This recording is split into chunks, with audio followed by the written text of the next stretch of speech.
Infographic was created to provide streamlined visual depiction of the timeline for creation of plans, the review of plans, and approval of plans. This infographic can be found on the CSCE IED webpage and in the resource section of the webpage. And we're going to take a closer look at this infographic during this session. Just to reiterate the purpose of the IED plans, Public Act 23-167, Section 10 is not a new legislative piece. However, it was amended to strengthen and support the diversification of Connecticut's educator workforce and to ensure that all students have racially, ethnically, and linguistically diverse teachers and leaders who can provide them with high quality education. So on July 1, this legislation was amended, requiring each local and regional board of education to submit an increasing educator diversity or IED plan to the CSDE for review and approval. Support the development of plans, several resources have been developed and shared for districts to access at any time. All of these resources can be found on the CSE Talent Office website, which I will share with you now so that we could get a quick glimpse of what it looks like. So when you log into the CSDE website, it will take you to this page, specifically its Talent Office. You will see a section here that says Increasing Educator Diversity Plans. Within this page, you will see all previously recorded webinars, along with the slides that accompany those webinars. And then there is a link to resources, which is where you want to go into. These resources include the guidebook for hiring and selection and a toolkit for district and school leaders. And within those are that infamous Brookside story that we've been discussing throughout all webinars since the fall. Within this section of the website page, there is also the template for those that may need to still submit their plans. The template is found on this website, along with the new infographic that we're discussing throughout today's website, along with the submission portal link, our FAQ document, and our email address for you to refer to with any questions that you may have.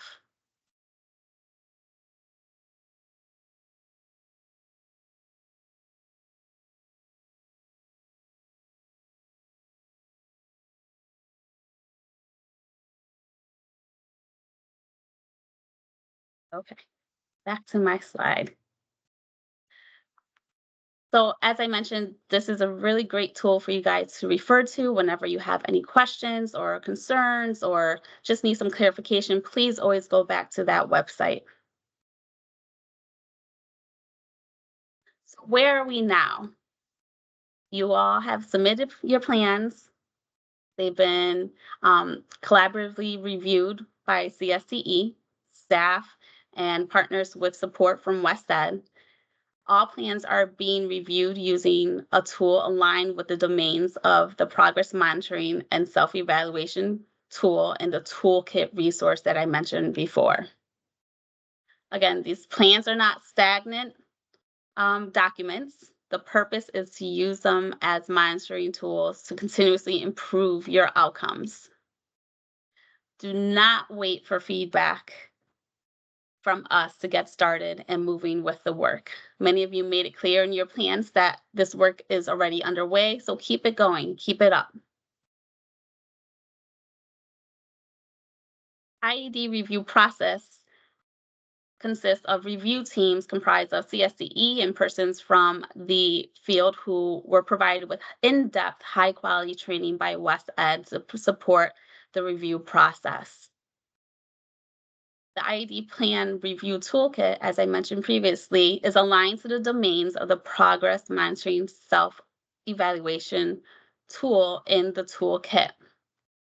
So again, I will share with you a quick glimpse of what that looks like. And when you go into the toolkit, you want to take a look at page 13, which is where it starts. So this is what was used to help us guide the review process for each of the plans. Looking at clear goals and theories of actions with key questions, examples of what a strong plan would look like or consist of, and also what a plan that may need some improvement on may look like as well. And in each of the different areas, it provides the same information: what a strong plan looks like, what a plan that may need some extra tweaking may consist of. Using these key questions, teams were able to go through plans to determine what areas are strong, can keep can stay in the plan, can keep moving forward, and which areas just may need a little bit of an adjustment within the plans. So this is just an example of what was used. The exact document itself was not used, but basically many components from that, from this area was used to help support the review of all of the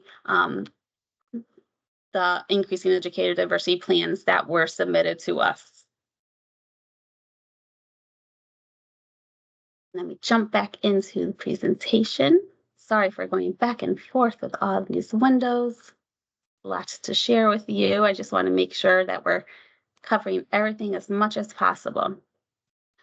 So once you do receive your feedback, you're going to have two possible decisions or feedback provided to you in June.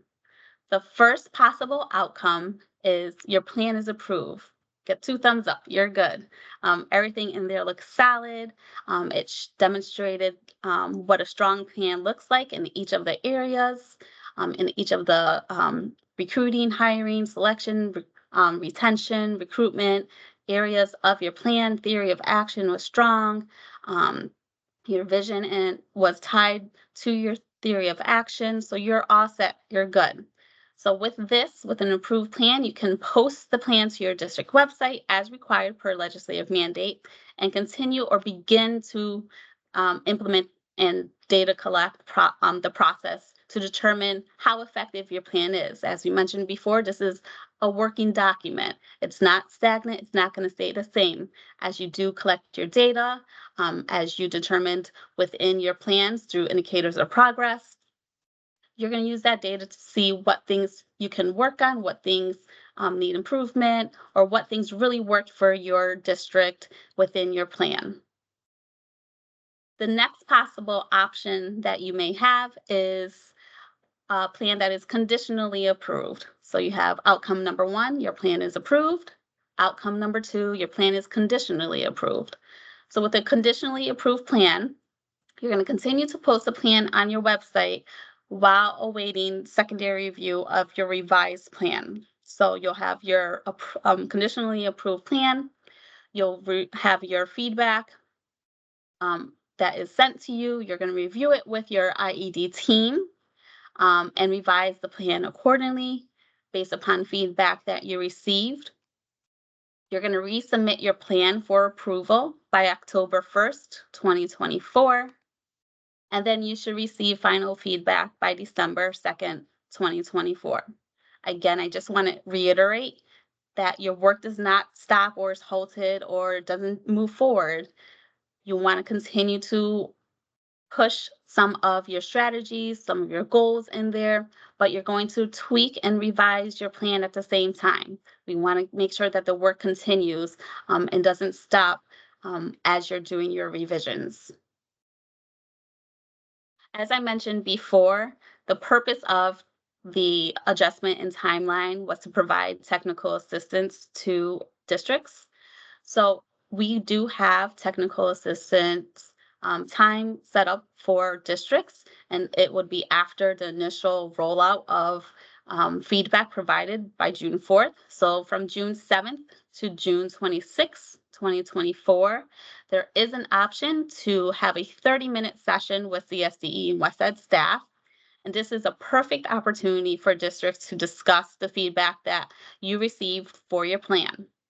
The link to sign up for the office hours is right here on the slide, but also there is a QR code, so you can scan that and it will take you directly to the sign up link for making sure you're getting those technical assistance times, that individual time with the CSCE team and West Ed team. Please take advantage of this. We did have some office hours previously that districts were able to jump into and meet with West Ed staff members, and they got lots of great feedback to really help navigate the direction of their plans to make sure that their plans that were submitted covered all bases of what a strong plan looks like. And again, I'm just going to refer back to all these very important links that are available on the CSCE website. We have the resources page where it includes all the documents, including the toolkit, the guidebook that's available to you, the FAQ document, the submission portal link for those that may need to submit, and that will be updated to include the resubmission portal link. So for those that may need to resubmit plans, you will also see the resubmission portal link on the website as well. Another key piece of resource that all districts should make sure that they are using when either developing, improving, revising their plan is the EdSite homepage, including the Educator Diversity Dashboard. This is where you're going to find all of the data and trends for your district in regards to educator diversity, which should be included within your plan. One of the first thing that you have to do when you're looking into recruitment, hiring selection, and retention are your goals. And within those goals, it should be SMART goals.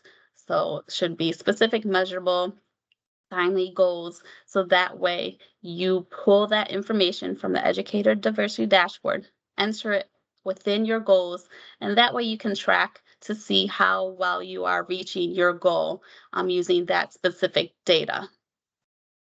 Again, I highly recommend that you take a look at the guidebook and toolkit. They break down for you all the important steps needed to move forward with plans and even revising your plan. Don't put it on the shelf just because you submitted your plan or think that just because you have to revise it, it's not useful. Please always go back and refer to those two pieces of documents because they are going to be very useful to help guide you in your plans.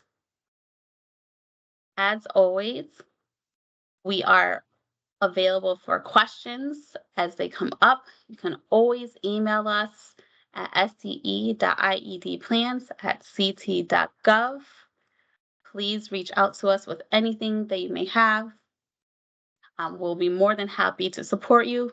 Our role here in the CSCE is to support and to provide any guidance that we can to make sure that you're submitting the best product possible for your district. Myself, Jessica Ocasio, and my colleagues within the CSCE are more than happy to take emails, phone calls, whatever it may be, just to support you and help you get to where you need to be for your IED plans.